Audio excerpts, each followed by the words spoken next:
नमस्कार. सर्वात पहिले तुमचं अभिनंदन. Thank you ma'am.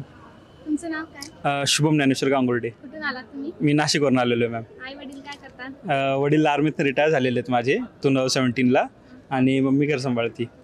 आणि एज्युकेशन बॅकग्राऊंड काय तुमचं? माझं BSc ॲग्रिकल्चर झालेलं आहे आणि त्यासोबत PGDM मार्केटिंगमध्ये झालेलं आहे. कोणत्या बँकमध्ये आणि कोणत्या पोस्टला? मी आता RRB ॲग्रिकल्चर ऑफिसर स्केल 2 पोस्टला आहे, वेस्ट बेंगाल ग्रामीण बँकला. ज्यावेळेस तुमच्या मुलाची बँकेत निवड झाली त्यावेळेस तुम्हाला काय वाटलं? खूप आनंद झाला आणि त्याचं जे स्वप्न होतं ते त्यानं पूर्ण केलं. त्याचं हे स्वप्न होतं, त्याला ऑफिसर बनायचं होतं, तर त्याचं पूर्ण स्वप्न झालं. आज जेव्हा लोक तुमच्या मुलाला ऑफिसर म्हणून ओळखतात त्यावेळेस तुम्हाला काय वाटते?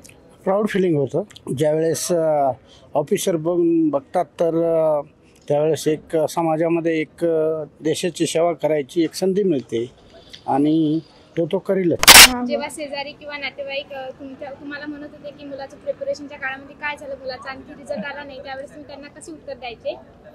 मी त्यांना सांगायची होईल एक दिवस माझ्या मुलाचं होईल, तो पण बनल ऑफिसर, करतोय त्याचा नोकरी करतोय, नोकरी करून अभ्यास करतोय सांगायची मी त्यांना. जॉब पण करत होता तो आणि जॉब करून अभ्यास करत होता आणि झालं त्याचं. आज तुमचा भाऊ एवढ्या मोठ्या पोस्टला लागला तर त्याबद्दल काय बोलणार? मला तर याच्याबद्दल खूप आनंद झाला आहे, कारण भाऊने खूप स्ट्रगल केलं आहे. मतलब जॉब बरोबर अभ्यास करून दादा आज ऑफिसर झाला आहे, याचा खूप आनंद आहे मला. तुम्ही काय करता? मी जॉबला आहे. प्रिपरेशनच्या काळात आई वडिलांनी जे कष्ट केले आणि जो सपोर्ट केला त्याबद्दल काय बोलणार? नाही, त्यांच्यामुळे सगळं झालेलं आहे. हे बघा, प्रिपरेशन करताना तुम्हाला हार्डवर्कसोबत थोडंसं लक पुण्याही लागतीच. माझ्या मागे ती भरपूर होती, म्हणून म्हणजे लकचं ते तुम्ही काही म्हणा, याच्यामध्ये कॉम्पिटेटिव्ह एक्झाममध्ये तुम्हाला पुण्याही लागतीच. पुण्य वगैरे करत राहिलं, माझे आई वडील माझ्या मागे उभे होते, म्हणून आज मी झालेलो. तुमच्या जीवनामध्ये तुमचं ध्येय काय होतं आणि घरच्यांची अपेक्षा? हे बघा मॅम, असं फायनान्शियली इंडिपेंडेंट होणं, समाजामध्ये इज्जत घेणं, आपल्या आईवडिलांचं नाव मोठं करणं, हेच एक ध्येय होतं. याच्या मागेच कार्यरत होतो आणि त्याच पूर्ण केलं आहे. याच्या पुढेही तेच करत राहील. आईवडील प्राऊड राहायला पाहिजे. आणि मुलांचा प्रत्येक जण सन्मान करतो. आज शुभम सर अकॅडमीमध्ये तुमच्या आई वडिलांचा सन्मान होत आहे, त्याबद्दल काय बोलणार? नाही, हे शिवम सर एक फॅमिलीची आमची. आज ते सगळं रेकग्नाईज करण्यात आम्ही सगळ्यांना भेटणार आहेत. तेच ज्यांनी आम्हाला इथं सांभाळून घेतलं, आज आई वडिलांना त्यांनाच भेटवायचं आहे की हां, हेच होते, यांच्याच भरोश्यावर आम्ही इकडं आलो, यांनीच आम्हाला मोठं केलं. तेच त्यांचे आशीर्वाद घ्यायचे, सगळ्यांचे आशीर्वाद घ्यायचे आणि पुढची वाटचालीसाठी सुरू ठेवायचं. शुभम सर अकॅडमी बद्दल काय सांगणार?